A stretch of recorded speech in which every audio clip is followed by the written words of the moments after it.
Hello, Namaskar. This is Firstpost and you're watching Vantage with me, Palki Sharma.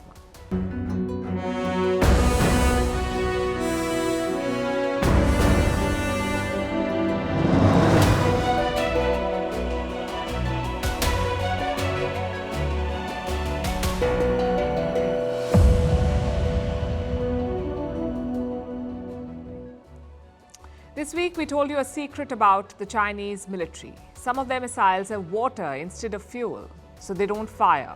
But where did the fuel go? Apparently, the soldiers used it to cook their food.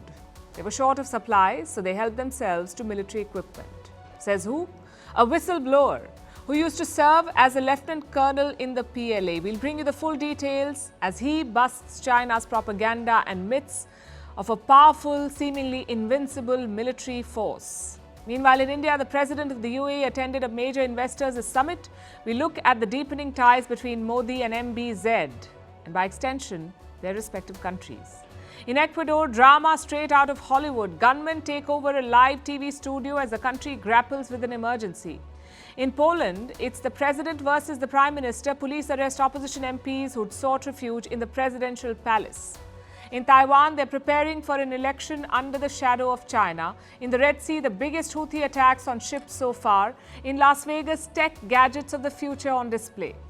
In Gulmarg, a winter without the blanket of snow. In Italy, furor over the Nazi salute. And in the world of toys, bridging the divide between pink and blue. We'll tell you how the trend began in the first place. All this and more coming up. The headlines first.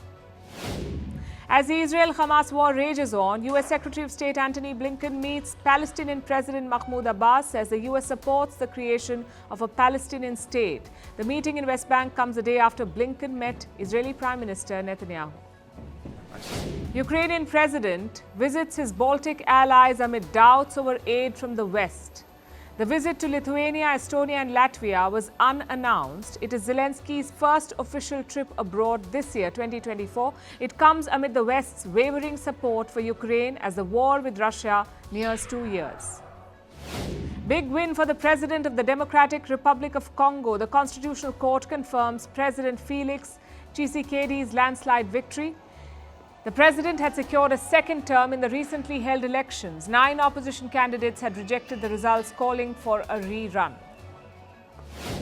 Major relief for Imran Khan's party, the PTI. The Peshawar High Court gives them back their bat election symbol. The court called the Election Commission's decision to revoke it illegal. Pakistan goes to polls on the 8th of February. India cracks down on offshore crypto exchanges. Apple removes apps of platforms like Binance, KuCoin and OKX.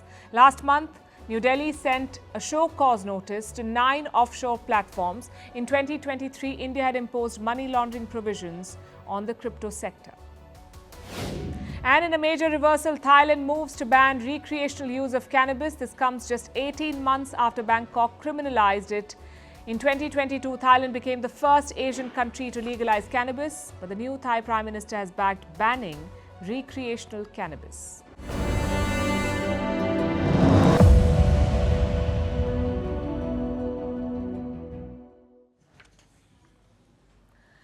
When I say the PLA, what is it that comes to your mind? Here's what China wants you to think of. The headlines they like. Headlines like, the PLA remains a powerful force. China has more warships than the US. China has the world's largest navy. You get the drift. This is what they've been selling the world. This is the perception that they've built, painstakingly projecting the PLA as a powerful force. And since China has not fought a war in 45 years, we haven't really seen proof of this power. We've not seen them in action. We just have to take their word for it. And the videos that they circulate, like this one, take a look.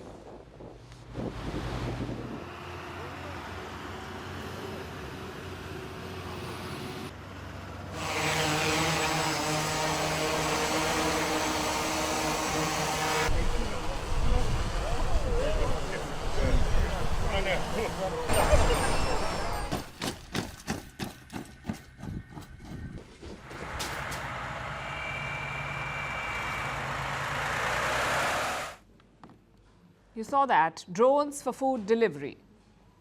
Freshly prepared meals for soldiers delivered by drones. 2 years back, China was boasting about all of this. The PLA even showed off this app. What does it do? It works like Swiggy or Zomato, but for the Chinese military. The soldiers have a tablet. It's a food delivery app. They can use it to order fresh food and it gets delivered to their post wherever they're posted. Or does it? Is this all part of Chinese propaganda? They want the world to believe that theirs is the best equipped force and that their soldiers have the best of everything from weapons to food supplies. But here's the other side of that story. Chinese soldiers stealing to make ends meet, soldiers stranded without supplies, removing fuel from missiles to cook food. And I'm not the one saying this. A Chinese soldier is. He's given a tell-all interview and busted China's lies, shown the world the wide gap between China's propaganda and China's reality. So who is the soldier? His name is Yao Cheng. He served as a lieutenant colonel in the Chinese Navy. But in 2016, Yao fled China. He's believed to be living in the US now, and he's revealed some embarrassing details. He says Chinese soldiers face serious shortages. They don't have the food supplies they need, so how do they survive? Yao says the soldiers cannibalize their military supplies. They drain fuel from rockets and use it to cook food. He said all of this in an interview. I have some quotes. And this is what he said. When I was in the military, we would drain fuel from aircraft fuel tanks for cooking, which burns green and has no smell at all. I would often go along to the armory and ask them for a small round piece of solid fuel when we wanted to have hot pot. This is what the soldier has said. And what does it tell you?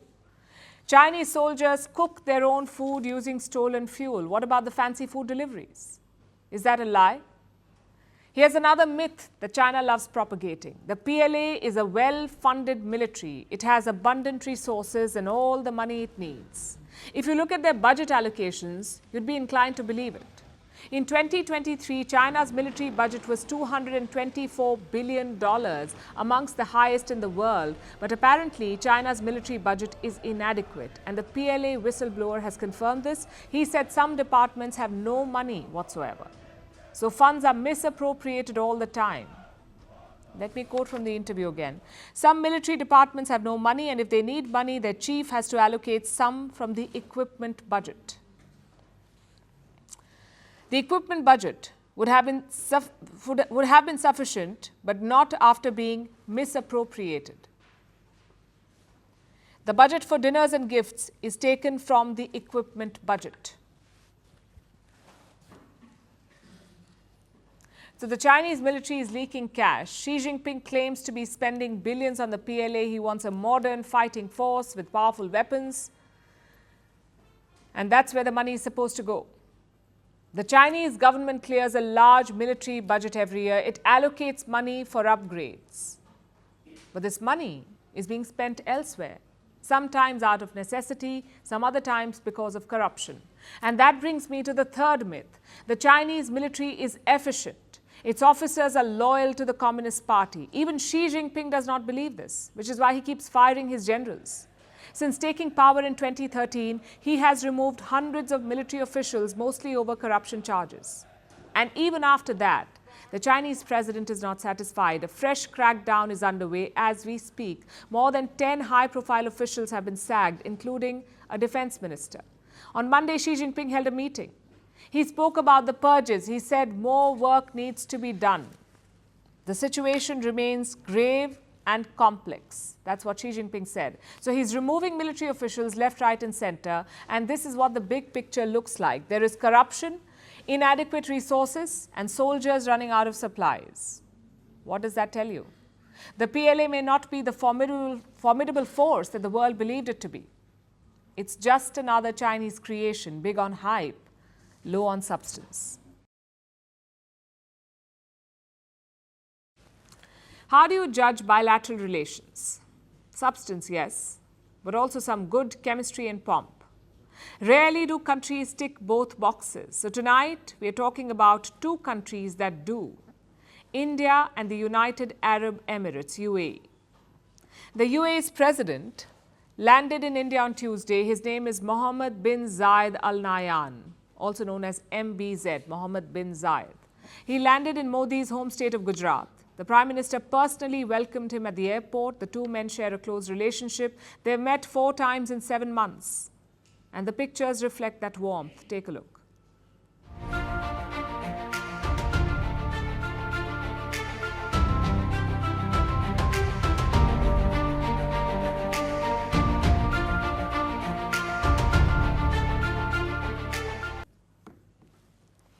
MBZ came to Gujarat to attend an investors forum. It's called Vibrant Gujarat. Next month, Prime Minister Modi will travel to the UAE. He has two events lined up. First is Elan Modi. Some of you may remember Howdy Modi in the US. Well, this is the UAE version. Modi will attend a public gathering of Indians in the UAE. Some 50,000 people are expected to attend. The second event is a temple inauguration. It's a big deal for the UAE. MBZ himself had gifted the land to build this temple. So that's pomp and chemistry check. Now we come to the substance. Why is this relationship important for India? Why has Prime Minister Modi invested so much in it? For three major reasons. Number one, trade and investments. The UAE is among the top 5 suppliers of oil to India. It's also a stable source of oil, in fact. In November, Russian oil discounts were drying up. So guess who India turned to? The UAE. India's oil imports from the UAE increased by 35%. We bought more than 300,000 barrels per day. Even non-oil trade is growing. Back in 2022, India and the UAE signed a free trade deal. Most goods are now tariff-free, no tax. As a result, non-oil trade is $50 billion. The target is $100 billion by 2030. Same with investments. The UAE is the 4th largest investor in India. They invested some $3.3 billion in the last financial year, 3.3 billion. So there's a lot of money involved. That's the first reason. Reason number 2 is a strategic outreach. The Western media loves questioning India's secular credentials, especially when it comes to Muslims. Even Western governments talk about it. But guess who hasn't? The likes of the UAE and Saudi Arabia. So these pictures are a response to that Western criticism. It is proof that India is a friend of the Muslim world. Finally, reason number 3, to counter Pakistan. It's been a worry right from independence because Pakistan is a Muslim country. So are the UAE and other Gulf nations. What if they support Islamabad on Kashmir? What if they gang up at global platforms, global forums? To prevent that, India has played the long game. It has made itself indispensable to Gulf nations. And today, relations are dehyphenated. Just look at Kashmir. Last year, the region got its first foreign project. A shopping mall worth $60 million. Do you know who's building it? The UAE's Emaar Group. So relations have matured and evolved over the years. First, it was about tackling Pakistan. Then it was about energy supplies. The question is, what comes next? I'll tell you why I ask this. We are heading towards an oil-free world and Pakistan is not India's peer anymore. So where does this relationship go? How does it evolve? Well, MBZ and Modi are laying a roadmap. They're looking to diversify this relationship. And both leaders deserve a lot of credit for this. Modi refers to MBZ as his brother. He praised the Emirati leader for steering bilateral ties. Bharat और UAE ने जिस तरह अपने रिश्तों को एक नई ऊंचाई दी है, उसका बहुत बड़ा श्रेय मेरे brother his highness Sheikh Mohammed bin Zayed को जाता है. سيدي نحن سعداء جدا بالمشاركة مع أصدقائنا في الهند والعالم في هذه القمة لنبعث جميعا ما يسعد شعوبنا ويطور دولنا. MBZ is not much of a public speaker. He rarely addresses public gatherings, but yesterday in Gujarat he did. Tells you how important this relationship is, and chances are this chemistry will continue because MBZ is president for life and Prime Minister Modi looks set for a 3rd term in office. So they have a chance to cement the future of India-UAE relations.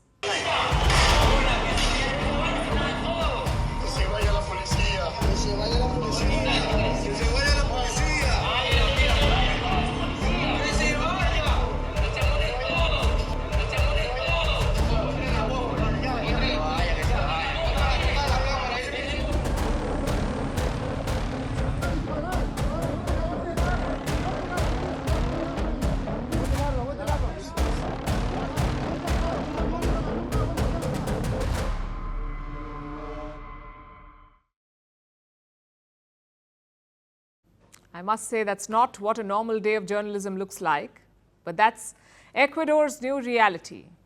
A crime around every corner. Let's look at what happened on Tuesday. A live broadcast was underway at TC Channel. Their studio is located in Ecuador's largest city. Suddenly, masked men broke in. They pointed their guns at the staff and presenters. They held them hostage. Some of this was broadcast live on the channel, but after a while the feed was cut. Then came the police. They carried out a special operation to free the hostages. 13 attackers have been arrested. 2 employees sustained injuries. Listen to the presenter recount his escape. Through our earpieces, the producers told us, "Be careful, they are trying to enter, they are stealing, they are mugging us." The doors in the studio are very thick, almost bulletproof, and they were trying to get in because they wanted to gain access to the studio so we could say whatever they wanted to say. So what's happening here? Gunmen do not randomly attack TV studios. Clearly, there's something more at play. The question is, what is that something? Well, it all started over the weekend. A notorious crime lord escaped from jail. They call him Fito. Since then, all hell has broken loose. Prisoners have taken more than 150 guards hostage. Around 40 inmates have escaped, 40. Police officers have been kidnapped. Vehicles have been attacked. And now TV studios are being taken over. We don't know if this attack is linked to Fito. But it fits in with the larger picture, the picture of lawlessness. Again, we come to the question, why? Why is this happening? How did gangs and crime lords come to dominate Ecuador? Because of 2 reasons. One is location. Ecuador is a country in Latin America. To its north is Colombia. To its south is Peru. Both are top cocaine-producing countries, Colombia and Peru. They're home to cartels and drug lords. So in Ecuador, gangs have always existed. That's the first reason, its location. Reason number 2, economic decline. The Wuhan virus pandemic hit Ecuador hard. Poverty is now at 38%. And within that, there is a demographic divide. 70% people in rural areas are poor. It's 23% in urban areas. So people do not have jobs to make money. So what do? Many youngsters slip into the world of crime. The United Nations says poverty is the biggest reason for the rising violence here. And the numbers are scary. In 2022, Ecuador reported more than 4,000 violent deaths. Last year, it rose to more than 8,000. One of the victims was a presidential candidate, killed in violence, a presidential candidate. So gang violence is not new in Ecuador. It's always existed. But now the gangs have sort of united. And their common enemy? The government. On Monday, the president declared a state of emergency. On Instagram, that's where he made the announcement. The emergency will last for 60 days. The plan is to neutralize the gang members. Even the military is on board. From this moment, all terrorist groups identified in the president's decree is a military target. The present and the future of our homeland is at stake, and no act of terror will make us give up. We will not step back nor negotiate good. Justice and order can't ask for permission or bow their head in front of terrorists. So what's the end game here? The government is prepared for an all-out war. Their president is upgrading his military. It will cost some $800 million, out of which $200 million will come from the US. So he's ready for battle. But what will be the impact of this campaign? Regionally, we can think of 3 issues. One is more financial trouble. Shops and malls have shut down. People are scared to keep their businesses open. What if they are targeted next? Issue number 2, refugees. When violence breaks out, people flee. Tens of thousands have already left the country. They're traveling north towards the US. And issue number 3 is spillovers. Neighboring Peru has declared an emergency along its border. The idea is to contain the conflict, to make sure gangs do not take refuge in Peru. So there's a lot at stake here. Ecuador is the 8th largest economy in the region, also a key US ally. In fact, their official currency is the US dollar. Ecuador is also important in the export market. They're the largest producers of banana. They also make up 70% of upper-class cocoa bean output. So it's not just mindless violence halfway across the world. Ecuador's street war has implications for itself, for Latin America, and for the world.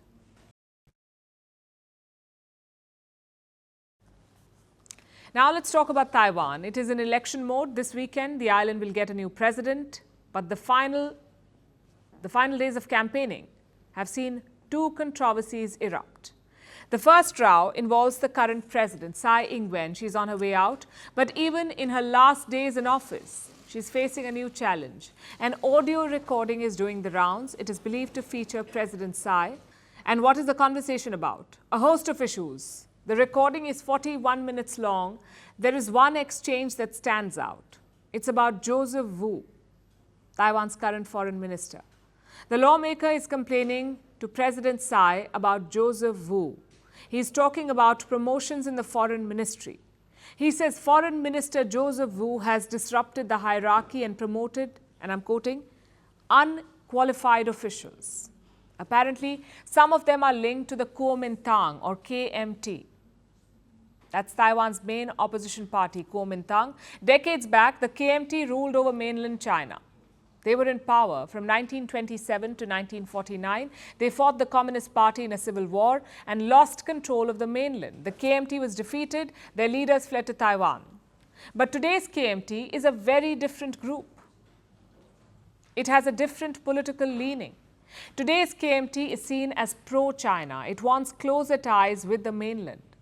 So when some of its former officials got promotions, it did not sit well with members of the DPP, the ruling party. This is what the audio tape suggests. President Tsai is yet to comment about it, and the tape's authenticity is still being questioned. But pro-China voices in Taiwan are using it to push their agenda. A few days ago, President Tsai held a press conference. She made an appeal to voters. She said democracy should dictate the course of Taiwan's ties with China. What is the future of cross-strait relations? I think it should be consistent with the principles of democracy. This is taking the joint will of Taiwan's people to make a decision. After all, we are a democratic country. The course to follow on relations with China will have to follow the democratic process. And that process is being challenged, which brings us to the second controversy in this election. It involves this woman, Ma Chi-wei. She's running as an independent. She has filed her candidacy from Taoyuan. That's a city in Taiwan.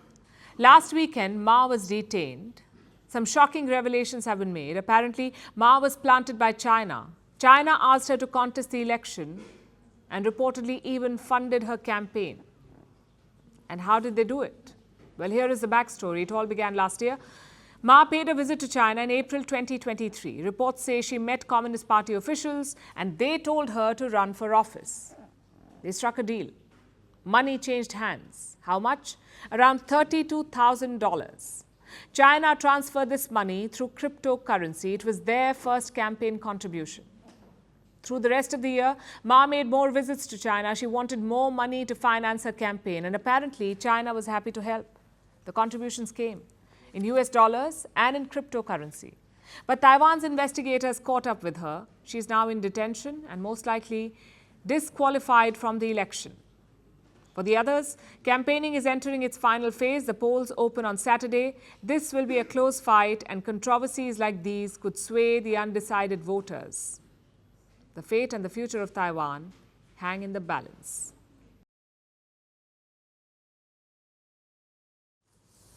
In the Red Sea, the Houthis are still at it, attacking ships at will. On Tuesday, they launched 21 drones and missiles, all aimed at shipping vessels. It was their largest attack yet, but warships from the US and the UK shot them down. No one was injured, nothing was damaged except for business confidence. Shipping companies are spooked. After all, this was the 26th Houthi attack in less than 2 months, and by the looks of it, it won't stop until the war in Gaza stops. About 12% of global trade passes through the Red Sea, and these attacks are bleeding businesses. Our next report tells you more.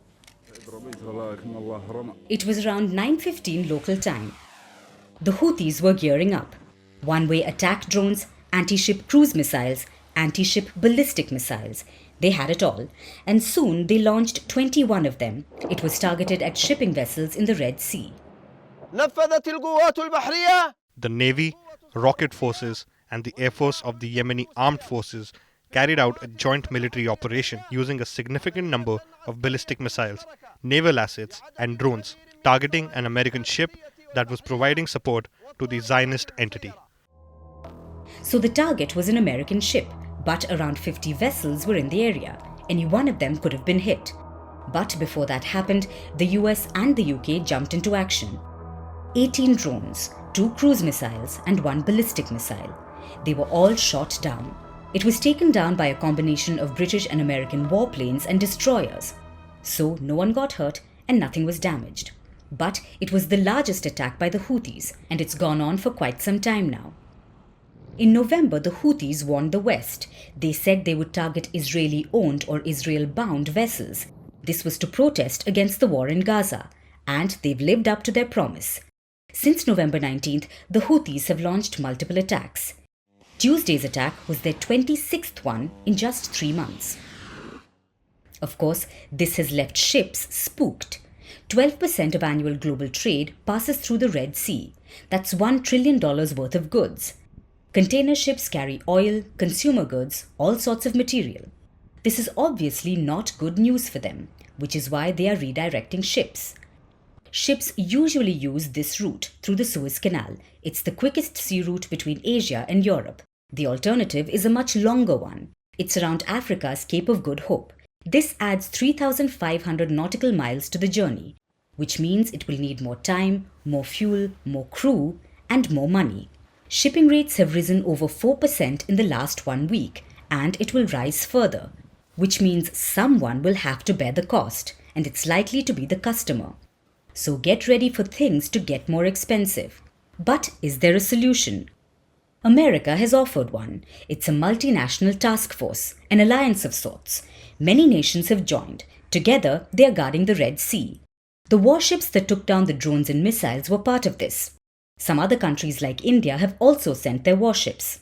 There are patrols and increased security, but some shipping companies still remain reluctant, and Tuesday's attack showed why. The US and the UK may have prevented it, but will they be able to thwart every Houthi attack in the Red Sea?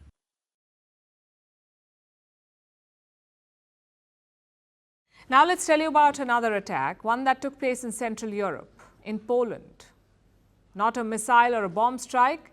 This was an attack on the authority of the Polish president. His name is Andrzej Duda and his position is at risk. A power struggle is on between President Duda and Prime Minister Donald Tusk. Yesterday, the latest salvo was fired.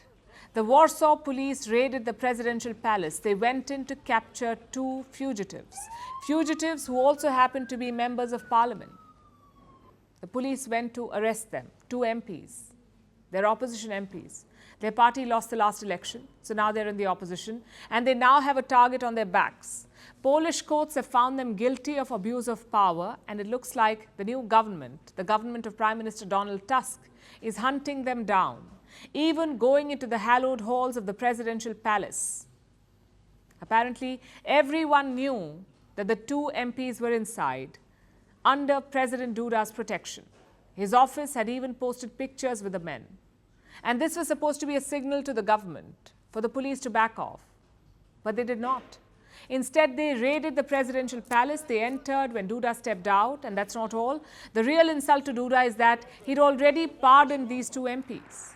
All the way back in 2015, that's when he first became president. He pardoned these MPs, and he gave them refuge in the presidential palace, and yet they've been arrested. As you can imagine, Duda is not happy. I'm deeply shaken by this situation. The fact that former ministers Mariusz Kamiński and Maciej Wasik were put in prison despite presidential pardon, and that it was done in such zeal and such brutality. Duda says he will not rest until the MPs are free. He has called for calm. He says any protests must be peaceful, but the opposition party supporters are angry. They enter the presidential palace and arrest people. The presidential palace is akin to an embassy. People seek refuge from repression. Yet someone questions the presidential pardon. Who is above the president? This government, right now, seems to operate outside the bounds of the law. I don't want to offend anyone, but I feel like I'm living in a banana republic.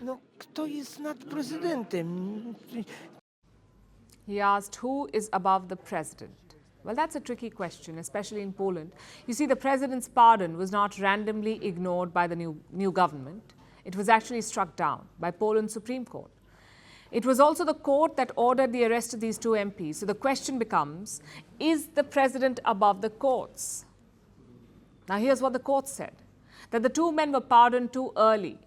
They did not go through all the appeal processes. A presidential pardon should be a tool of last resort, not something to use the minute a friend or ally gets into trouble. So that's why Poland's Supreme Court invalidated Duda's pardon and the two MPs were sentenced to prison again. But the Polish president and the opposition do not accept this. Neither do some of the other courts.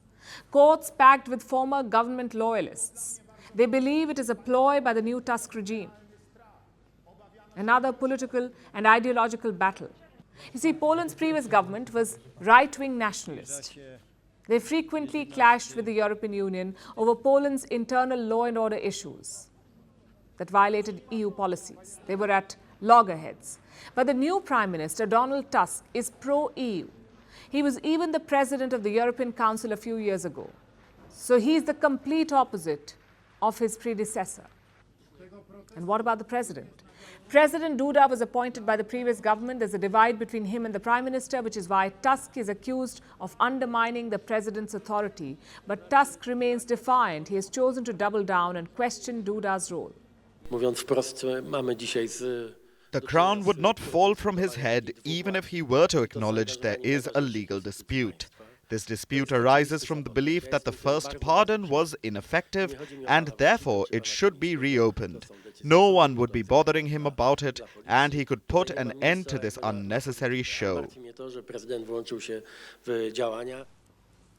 The retort directed at Duda will not be taken well. It will likely exacerbate the situation. And these two still have to spend months working together because Poland's next presidential election is scheduled for May 2025. Until then, we'll probably see more bickering like this.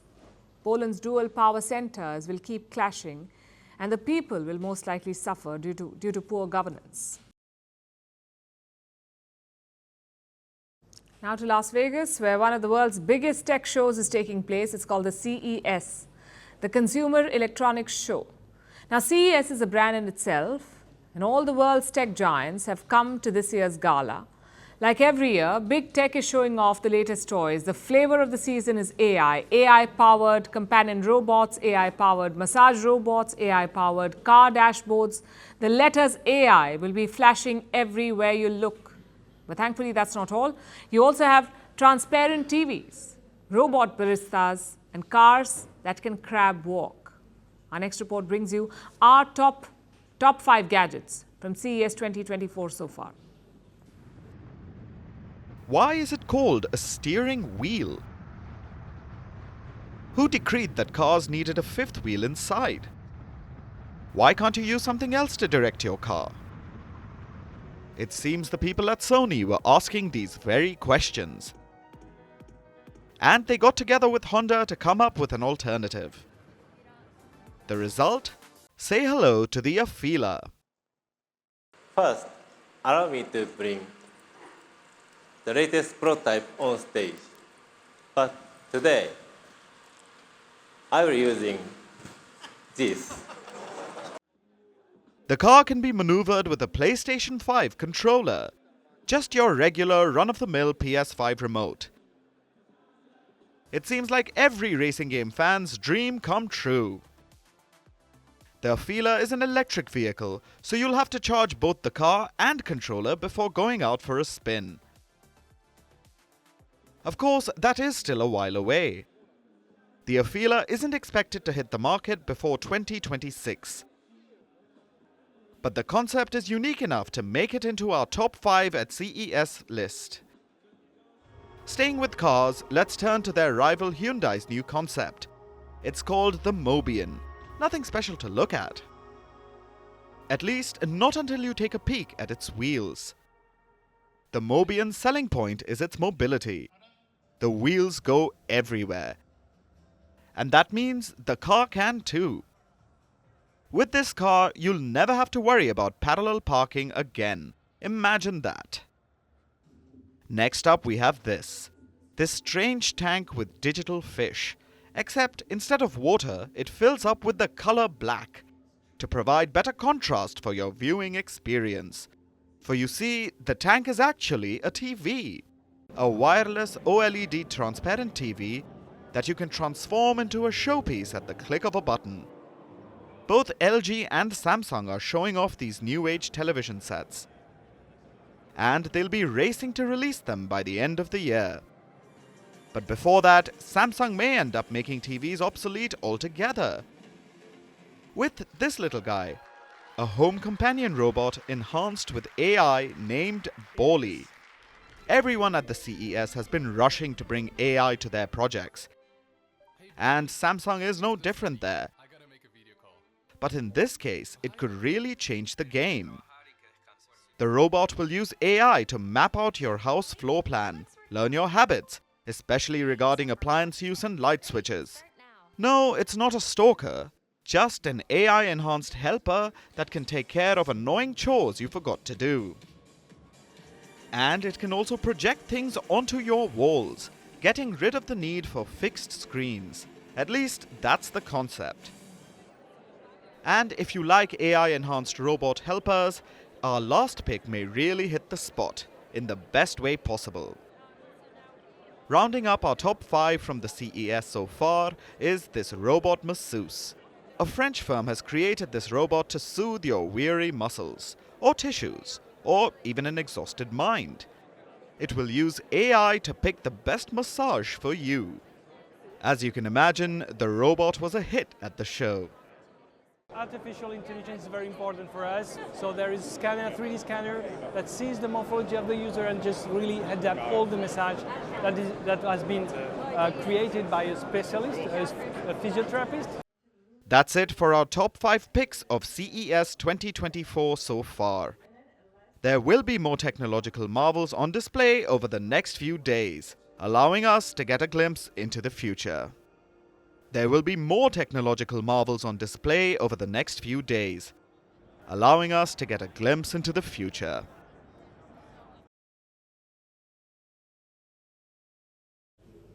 Let me ask you a question. What's the most offensive act you can think of? Something that provokes, something linked to violence or trauma. In most of Europe, it's this, the Nazi salute. In Adolf Hitler's time, this is how Nazis greeted each other. Right arm held up and palm facing down. It was one of the most visible symbols of Nazism, and today it brings back trauma, of wars, of persecution and of hardships, which is why scenes from Italy have made people uncomfortable. Take a look at what happened on Sunday.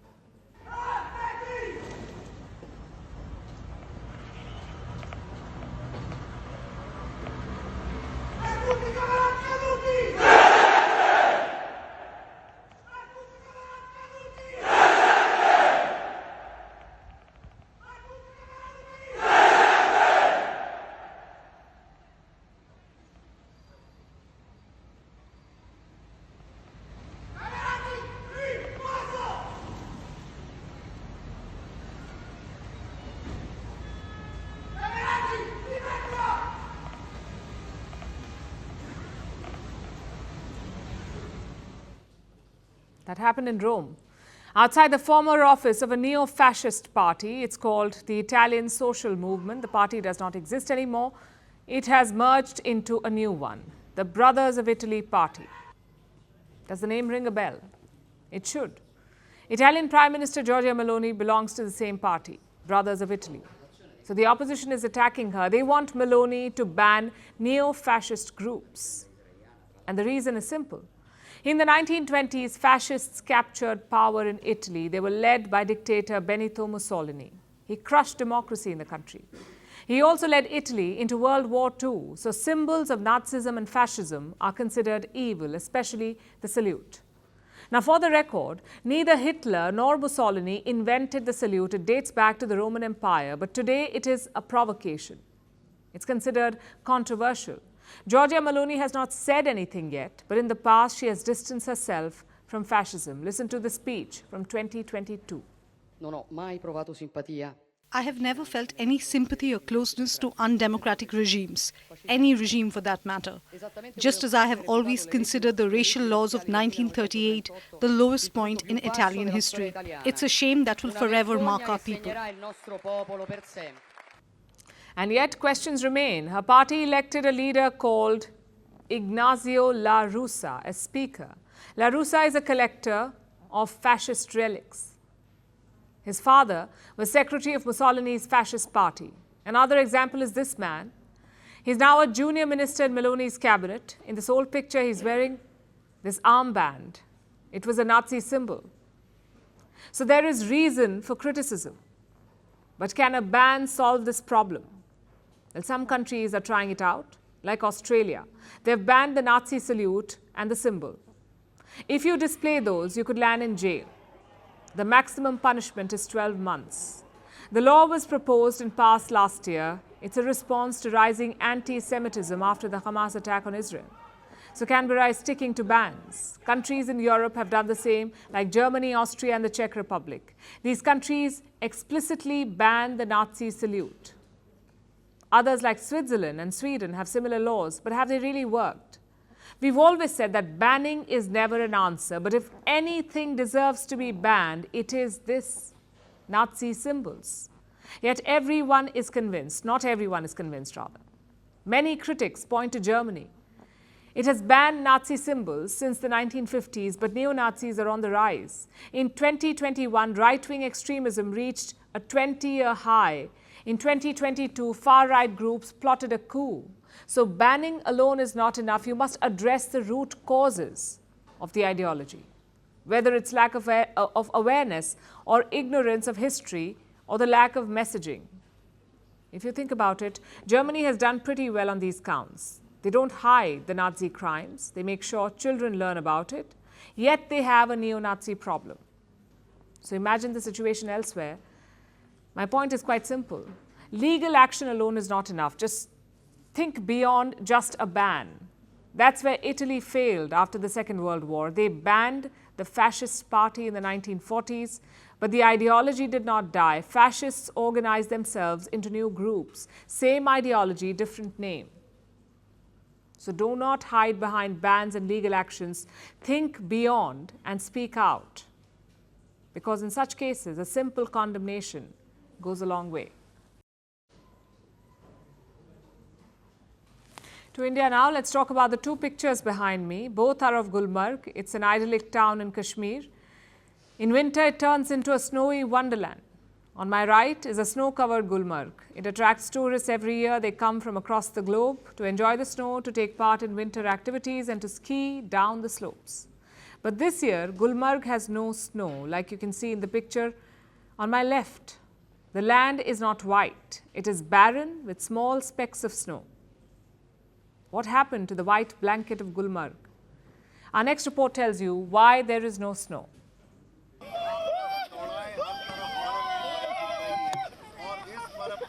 Located 60 kilometers from Srinagar lies the town of Gulmarg, known as the Meadow of Flowers.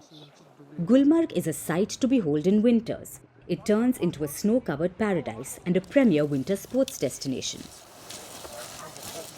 You can walk on the snow-covered slopes. You can ski down them. Or if none of that suits you, take the world's second highest gondola to witness the picturesque snow valleys. In 2023, 1.65 million tourists visited Gulmarg. This winter, it was supposed to be higher. Many are already in town, expecting a fresh bout of snow. But they are shocked by the sights, because Gulmarg is snowless this winter. The land is barren. It's more brown than white. There are tiny specks of snow, almost like a constellation. So why is there no snow in Gulmarg? The weather office says it's due to a dry spell in Kashmir. This year, the Kashmir Valley has received 79% less rainfall. There's been virtually no snow all season. The whole of December was dry. January too is likely to be the same. But why is that? It's because of climate change. Gulmarg's snowless winter is due to the El Nino phenomenon. It's a climate pattern that leads to warming of Pacific waters. It tends to create warmer than average weather. And that's happening in India. This year it's witnessing a shorter winter. and places like Kashmir may see virtually no snow. Netizens are already expressing concern. Some say the sight is shocking. Others have resorted to skiing on a man-made ice rink. Former Jammu and Kashmir Chief Minister Omar Abdullah also spoke about it. He says he's never seen Gulmarg so dry and that there's nothing to ski on. For the town, this is scary. Gulmarg depends on tourism every year. It's how the town survives, and it usually booms every winter.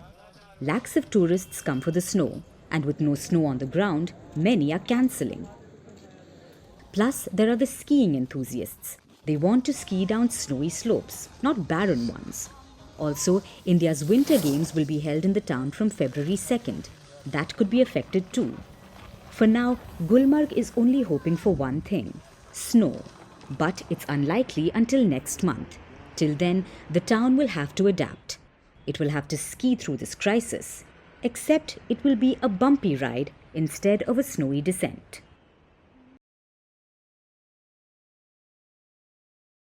Over a decade ago, an 11-year-old girl visited McDonald's, the fast food joint. Like most kids, Antonia Brown ordered a Happy Meal. I'm sure you've heard of it. A Happy Meal is a meal curated for children. It comes with a toy and a choice. The toy is based on gender preferences. For example, a Barbie is for girls and Hot Wheels is for boys. Now, Brown has asked, or had asked rather, for a so-called boy's toy. Despite the request, McDonald's gave her a girl's toy, and this unsettled her, so she wrote to the CEO. She said if McDonald's held a job interview, would they ask if someone wanted a man's job or a woman's job? And this made waves. It led McDonald's to change their policy. Today, McDonald's employees still provide the choice of toys, but by themes, not by gender. It was a big win, not just for Brown, but for toys everywhere. Because this episode urged people to question the culture of gendered toys. In the past decade, some of the largest toy retailers have made moves. They got rid of signs labeling toys for boys or for girls. They traded pink and blue shelves for a neutral look. Toys themselves have transformed. There are gender-neutral Barbies and Lego sets with a lesser gender bias. Governments have stepped in too. France has a toy charter. It demands that toy makers avoid gender stereotyping. Most recently, California has joined this club. It has passed a new state law this month. It applies to toy retailers with at least 500 employees. They're now required to have a gender-neutral toy section. It will hold toys for all genders. Now, to many, this may seem like a trivial issue, and we are no flag bearers of wokeism either. But toys are serious business. Decades of research proves this. Every time children play with toys, they learn something. Dolls teach kids cognitive sequencing and verbal skills. Building blocks and puzzles teach spatial skills. Reading maps and hitting targets build cognitive skills. Yet all toys are not treated equally. Girls get the dolls, boys get the maps, and both genders lose out. You may say, girls want dolls because they are more nurturing than boys. Boys are more aggressive, they want guns and cars. And this may seem true, but it's only because of influence from parents, from peers, or the environment, not gender. These gender tropes do not reflect in biology. Evidence suggests that in terms of traits and abilities, boys and girls are more alike than different. They're equally likely to play with a toy car.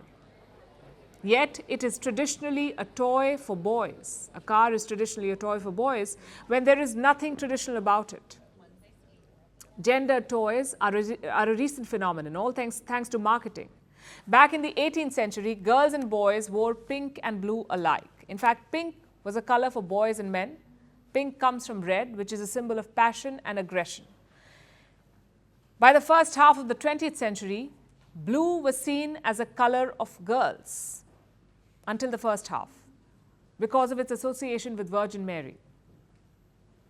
And toys were not advertised for specific genders until this point. They came in happy colors too, green, blue, yellow. But by the late 1900s, women of the American high society loved pink. So did the women's movements. So by the 1970s, pink was considered a feminine color. And this segregated the colors. It trickled down to toys. Marketers acted quickly, and today the toy industry is worth $107 billion, all while there are two kingdoms of pink and blue. There is a big wall in between, and children are not supposed to cross it. But who says they can't? Who says they should not? Toy stores have become a color-coded minefield. Demining will not be child's play. But it's about time we made a start. And now it's time for Vantage Shots, images that tell the story. In New York, a secret tunnel built beneath a historic Brooklyn synagogue led to a brawl. In China, an artist carves a lifelike dragon on a frozen river. And the Moroccan trade minister addressed Prime Minister Narendra Modi as the Prime Minister of Bharat at the vibrant Gujarat summit. Finally, we're taking you back in history. On this day in 1946, the first meeting of the United Nations General Assembly began in London. Delegates representing 51 nations attended the session. The scope and purpose of the UN was decided in this meeting. We're leaving you on that note. Thanks for watching. We'll see you tomorrow.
Honorable Shri Narendra Modi, Prime Minister of Bharat.